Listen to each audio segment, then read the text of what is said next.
Hello, this is BAWLZY here. I'm basically making this video just to showcase three macros that I have on my X56 HOTAS from Logitech.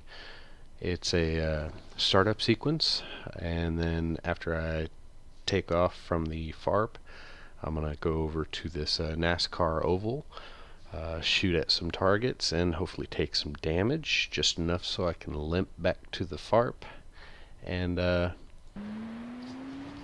be able to land and do the second macro, which is a partial shutdown and repair. And then after repair, the third macro is a startup from partial shutdown and repair. Without further ado, we'll go ahead and make sure my profile on my HOTAS is working. It is. And keep in mind, this is one switch that I'm holding down. London, just started that. Request engines cut out.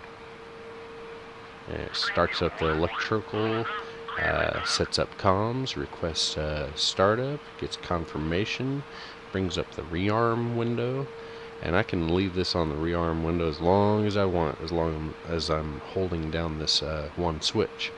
I take as long as I want on this. I say, let's go ahead and just put it at 56 and load it out with some Vickers and rockets. I already had my skin set. And then as soon as I press OK, I let go of the switch, and then it leaps to life. Request refueling. Including shutting the doors, turning on the beacon lights, all the lighting really, the primary spotlight, turning off to the left there, and then the secondary spotlight, turning off to the right there, and of course it sets up the APU and starts cranking on the left turbine there. It's done refueling, so it should be starting to rearm, but it kicks me back inside the cockpit just to basically watch the RPMs here. Got my cockpit lighting comes on, and at the very beginning, whenever I request, it actually turns on the cockpit light while I'm requesting and doing refuel. My left turbine is done. I'll go ahead and start cranking on that one. Already started the right turbine. But after it actually starts up and the APU starts running, the cockpit light turns off, and then as you saw, I got kicked outside to watch it start winding up, and then brings me back inside to see the cockpit lighting turn on. Now as we approach 7 grand, it's going to request takeoff. It actually does the flipping through the ABRIS. And these two right here, I click down because that's actually for colder weather. And then the only ones that I cannot map is flipping this back down. Somehow it doesn't work in the game. And then the SA for the data link. And then of course cranking on the right turbine. I'm gonna go ahead and go outside of the aircraft. Take off, turn my cherry off, raise the gear, trim it out, get out of this guy's way.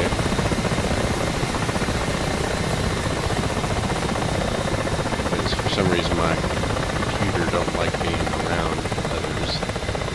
It crashes my DCS all the time. But like I said, we're just gonna get my head mount device, switch it to Vickers real quick.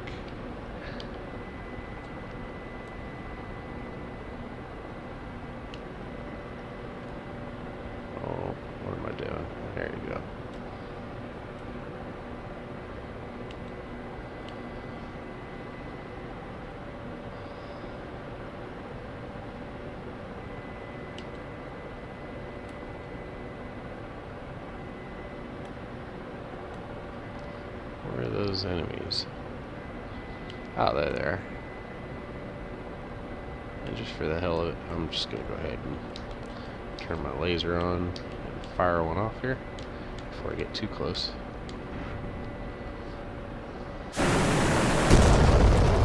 Ooh, too close. It's alright. Switch to rockets and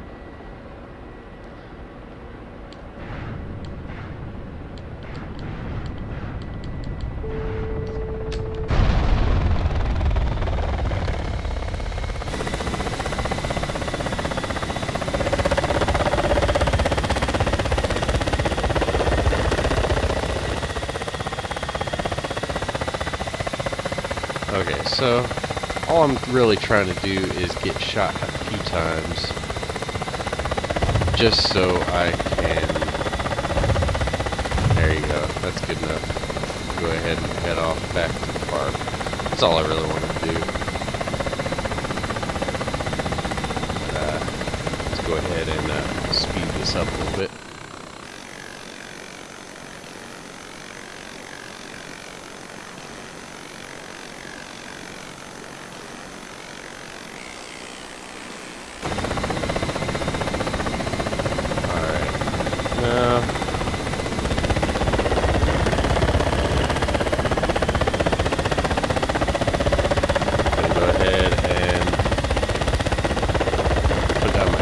Turn all my lights on except for the cherry, just because when I do my macro for the partial shutdown, it actually turns my cherry on, and it's like an indicator that I need to start cranking on the rotor tips.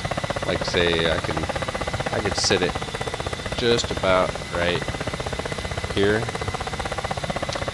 and start pressing the switch right now, and that's me needing to let go of the switch,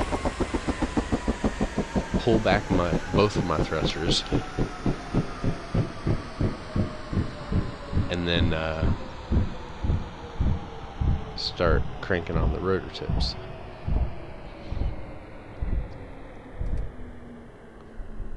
Copy. There you go. Now, fast forwarding in time here.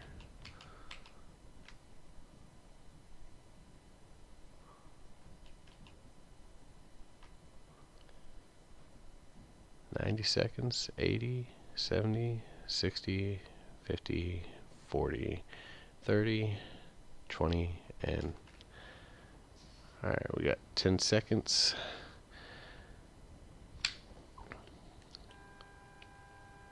Started repair, and of course it, you know, opens up the doors and does everything you need to you know, shut down the aircraft, but it also keeps everything running that you still need to talk to the ground crew. Aircraft repair finished. So I'm going to go ahead and put the rotor tips down there and press the switch to startup from partial shutdown. London, Springfield 1-1. Request engine start up. Springfield 1-1. London, clear for startup. And I don't have it in this one that it gives me a rearmament window right here, but I need to put that in there just for the hell of it. But as soon as I let go of the switch that I'm holding right now, it does this.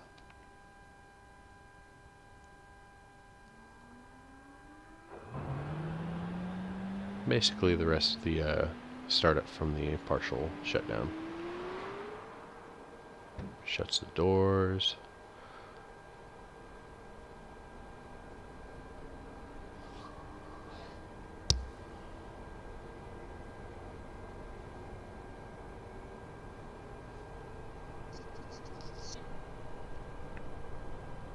Starts cranking on the left turbine there.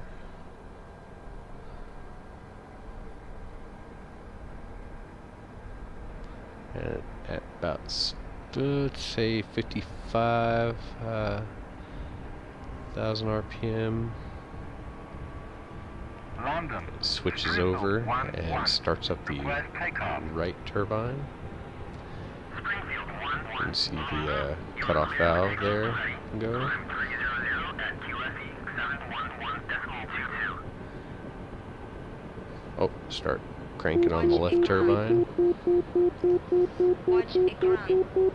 Notice the comms menu comes on right there, and I don't even have to do anything to turn that off right there, because I have it in my macro that I know exactly when those things pop on, and it just shuts it off for me. So I have to sit there and press the comms menu to get rid of that menu as I'm starting up. All right, getting about 7 grand on the RPMs. Start cranking on that, and then we're fully started back up. That pretty much brings us to the end of my macros for the Ka-50. Although I do have CTLD macros, but that's for another time whenever I get my DCS or my computer fixed, so I can actually do groundwork. But for right now, hope you enjoyed, and I'll be doing my MI8 startup sequencing next. Thanks for watching. Later.